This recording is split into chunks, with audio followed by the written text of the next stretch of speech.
In situations of conflict, there are two possible alternatives. First is the confrontational or combative approach.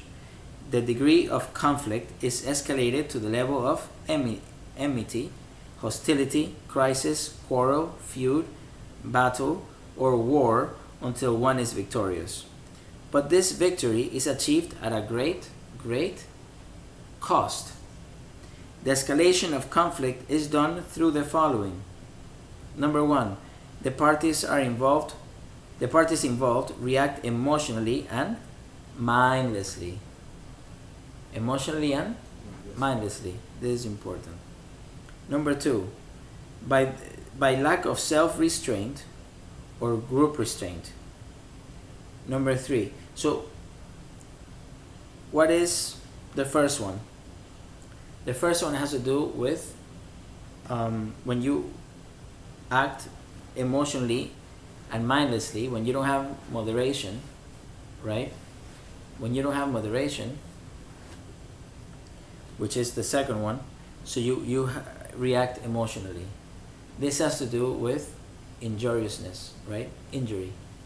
So the virtue of non-injury, loving kindness and non-injury, is not observed. You're already going in the vice of it. By lack of self-restraint, against what is lack of self-restraint? No moderation, right?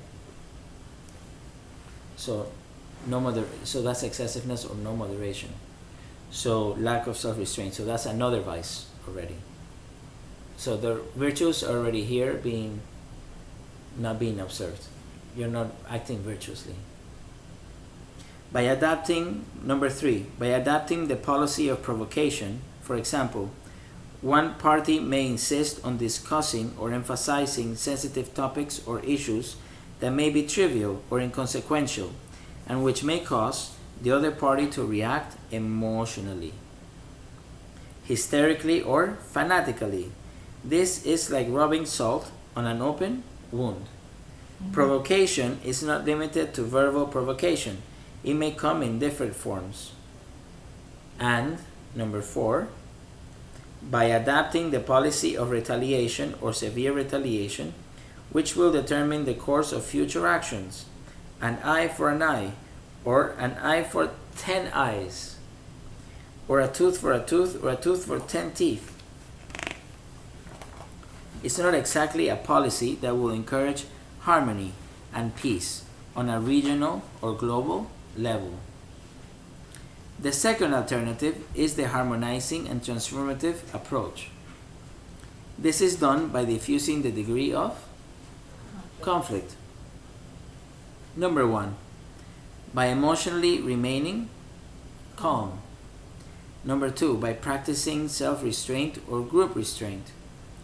Number three, by establishing communication lines and promoting communication.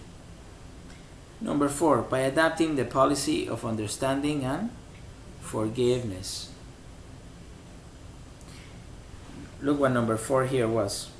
By adapting the policy of retaliation. Here you're adapting the policy of understanding and forgiveness. Number five, through the use of negotiation. Number six, through diplomatic, political, and or economic approach. Through what? Diplomatic, political, and or economic approach. And number seven, through compromise. This is the meaning of glory. To transform a potentially or an actually volatile, violent, and destructive situation into understanding, harmony, and peace.